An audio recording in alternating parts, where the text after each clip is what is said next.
the shade where the trees have died. Trying to find my way to the peace inside. Welcome back to Breaking Bread with Will and Lisa, and this is our special episode of a callback to men. And last episode I just talked about what God had put on my heart. But first I want to thank you for all the comments and all the text messages about the men. It seemed like everyone received it, but I just want to go a little further about the heart of God concerning men and how we're in a season where God is actually calling us out and calling us to be the men that we are called to be, calling us to walk in authority, to walk in power, to walk in integrity. And also I just want to say that the first thing that we need to do is learn how to pray. The Bible says that the fervent prayer of a righteous man availeth much. And that what that means is when we are consistent in our prayer life with intense prayer, you know, God hears our voice. And the one thing that I want to talk about today is not only prayer, but also taking over our territory. And what that actually means is our territory is wherever we go. If we have the Spirit of God living in us, we have the ability to change the atmosphere. We have the ability to walk into a room and things should shift because you, the carrier of God's glory, has just entered into that room. We also should be able to understand and notice that when there's something that's not quite right in that room, that we have the ability to cause it to change because the glory of God is on you. So in saying that, we all, we live in these cities where it's infested with crime, infested with all type of things that's contrary to God. In other words, we live in our cities that is dark, but now God has called you as a man to start interceding on behalf of your city, on behalf of your family, and just begin to just be the light in a dark place. To be a light in a dark place means that you understand who you are in God. And once we as men begin to understand who we are in God, then things has to change. It has to change because you, the carrier of God's glory, has just entered into a realm where you're walking in strength, you're walking in power, and it's all led by the Spirit of God that is living in you. We have to understand that God gave us His Spirit in order to be able to change things, in order to be able to lead others to Him, in order to be able to use by Him.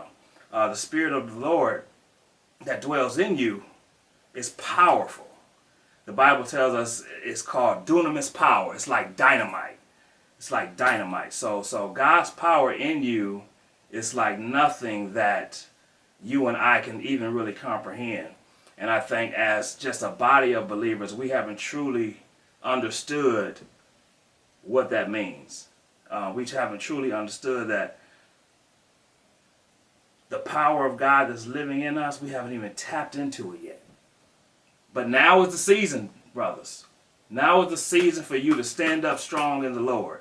It's time for us to get rid of all our differences with one another. It's time for us to be leaders. It's time for us to take over our territory and be the men of God that God has called us to be. So today I just want to just encourage you to build yourself up, to study the Word of God. Ask God to give you understanding. Ask God to show you who you are in Him and how do you walk in authority. Ask God to reveal to you the purpose that He has for you. Because you are born with a purpose. You're born with a gift. And now it's time for each and every one of us to walk in that purpose and gift. It's a great time, brothers. It's a great time. Let us find if we don't go to the house of prayer, if we don't go to church, let us find a church that's going to teach us the true Word of God. Let us begin to be the first examples to our families that without God we can do anything. We can't do nothing. But with God we can do all things. Let us be the first partakers to let the world know that I stand for God, Nothing's going to shake me. Nothing's going to stop me from pursuing after God, because God has a plan for us. The Bible says that the Word of God is powerful and sharper than any two-edged sword. Powerful and sharper than any two-edged sword. That's very important, because what that means is, and then it goes on to say how it even starts penetrating. It penetrates even down to the soul and begins to judge the intents of the heart. So in other words, when we study God's Word and we allow God's Word to examine us, the Word is a seed. Once it's go down, it's going to do something. So let's allow the Word to do something. We may not like it. It may not feel good, but it's going down deep, and it's beginning to shine a light in those dark places in our heart. So when we study the Word of God, even if we don't understand, keep reading, because sooner or later, God is going to birth something out of you, and you're going to be a bold man of God. You're going to be a man that's not walking in fear any longer, a man that has got rid of all his strongholds, a man that is determined to let the world know that Jesus is Lord. Amen. So bless you, and I thank you, and I just want to let you know that no weapon formed against you shall prosper. I want to let you know that you can do all things through Christ Jesus. I want to let you know that God is on your side and He's not mad at you. I want to let you know that you are a strong man in God. There's nothing that can come up against you. And ladies, if you have a man or if you have a husband that you've been trying to go to church, get to go to church with you, and he will not do it, pray for him. Don't nag him. Just pray for him and watch God move. But you have to be diligent. You have to be diligent if you want to see him come with you. You have to be diligent. So I say that because I feel like that some women put pressure on us as men to come to the house of prayer. And we don't operate like that, ladies. You know, we have to make up in our own mind when we're going to do those things. So I'm just letting you know. I'm just letting you know how men think. You know, we have to make up in our own. We have to know why we're doing something. And it has to be important to us. We can't do it just because you ask us. But we want to do it because we know that it's going to serve a purpose. We know that it's going to better us as men. So don't get discouraged. If you stay diligent as a woman, your husband or your man is going to follow you if he loves you. And then you can glorify God. So don't nag him. Don't pressure him. Just be the example that he needs to see. Amen? So once again, I just want to thank you. I want to praise God because I know that He's doing a work in your heart. And I know that because of the responses. When there's a response like the response I've been getting from that first episode, God is doing something in your heart. Even those who didn't respond, or you felt like, I may have said something that wasn't right, that's okay. If I got you thinking about Jesus, that's all that matters. That's my job.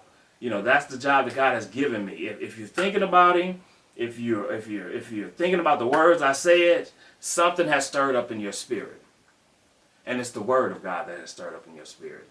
It's the Word of God that's penetrating and going down deep. It's causing you to feel even maybe not only joy, but maybe agitation. It's still the Word of God because that's what the Word of God does. It begins to do something from the inside out. So in saying all that, stay strong, brothers. Stay strong, stay encouraged, be encouraged, because Jesus is on your side. Make sure that you develop a life of prayer. That's the most important thing, because prayer is communication with God. And not only is it communication, but it's dialogue. That means He talks back to you. So learn His voice. He said, my sheep know my voice. Learn how God speaks to you, because maybe the way He may speak to me, He may speak to you differently. God may even give you a dream. He speaks through dreams. He speaks through other people. But most of all, to know how to really get familiar with His voice first, you have to get into the Word. You have to know what God said. And that's His voice also. The Word of the Bible is His heart that he has given to men to live by. So isn't that exciting? So God hasn't left nothing unsaid. The Bible also says that all things are hidden in Christ Jesus. That means everything that you need, everything that you desire, everything that you want is all in Jesus. He got it. It's waiting for you. All he's doing is waiting for you to come to him. Waiting for you to show that you have an interest in him. See, one thing God doesn't want, he don't want robots. He wants to be desired just like we want to be desired. He's a loving father, brothers. He's a loving father. And some of us haven't had fathers in the home, so we don't know what that means or know what that looks like. But that's okay too, because God is real. And he's a father that will never leave you nor forsake you, because his love is everlasting. Amen? So bless you, and I thank you, and I just continue to ask that you will just even pray for me. And if there's anything that you want to ask me, send it in the comments. Send it in the comments, because let's dialogue with one another. Let's learn how to be brothers that can confide in one another, brothers that can pray for one another, brothers that can encourage and build up one another, because we need one another. I need you, and I hope that you need me. I need your prayers. I need your advice. So God is doing something great in us, and I see it. I see men rising up and being strong. I see men being determined into being who God has called them to be. It made me think about Ezekiel. The Bible says that God told Ezekiel to speak to these dead, dry bones. Some of us been dead for so long, but now the word of God is coming to us, and each time we hear the word of God, it begins to build us up. He says, speak to those bones that they may live. And so as he prophesied to those bones, they begin to form and they begin to build into one man. But that's you and I. Every time we hear God's voice, something will waken up in our spirit. Every time we hear God's voice, something begins to change. Every time we hear God's voice, we just get excited. That's where God wants you and I to be. Excited about him. Excited knowing that he loves us in such a way that we can't even comprehend, but we continue to pursue after him because of that love, because of that compassion, because he has called us to do great things. He has called you and I to do great and mighty things in him. Guess what, brothers? We have the ability to make a change. We have to be the first partakers to our sons and daughters. We have the ability to cast out demons. We have the ability to heal the sick, to raise the dead. That's what we have been called to do.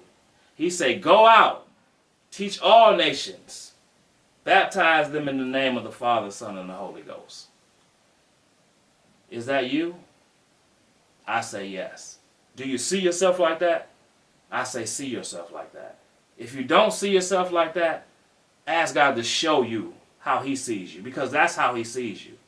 He sees you like he is. That's deep, y'all. That's really deep. God sees you the way that he is, because you was created in his image. I was created in his image. And there's people out there that needs you. You have an audience. Your audience may not be my audience, but you are called to a people to bring them to God. Do you know who your people is? It's everyone that you come in contact with. That's your territory. Take over your territory. Take over your territory. Begin to be the God in your territory that God has called you to be. He calls us a holy priesthood, a royal nation. That means you are a priest. That means you have life coming out your mouth whenever you talk to somebody about God. That's what God says about you and I. That's what God says about his people. Speak life. Speak my words to somebody. Encourage them. Build them up. Because that's who you are. So I love you. God bless you. And I just want to say a prayer. Father God, in the name of Jesus, I just thank you for this opportunity, Father God, to converse with the brothers, dear God. And I'm asking, Lord, Father God, that you will cover us, Lord Jesus, that you will put a hedge of protection around us, Father God, that we, oh Lord, will begin, Father God, to move as your spirit direct us. That you will help us, Father God, in our weaknesses, Father God, but also, Lord Jesus, that you will build us up. For Lord, you say, Lord, when we are weak, you are strong, dear God. So, Lord, I thank you in the name of Jesus, Lord, for everyone that you are touching, dear God, for every man, Father God, that you are touching, dear God, that we will walk in authority, Lord Jesus, that we will have a heart for you, dear God, that we will pursue after you, Father God, and, Lord, that we will have a desire, Lord Jesus, to be changed like you, dear God. So I thank you, Father God, for pressing on our hearts, dear God. I thank you for the plan and the purpose that you have for us, dear God. And, Lord, may you get all the praise, honor, and glory in Jesus' name. God bless you. I love you. And keep Jesus first. Looking for the shade where the trees have died. Trying to find my way to the peace inside.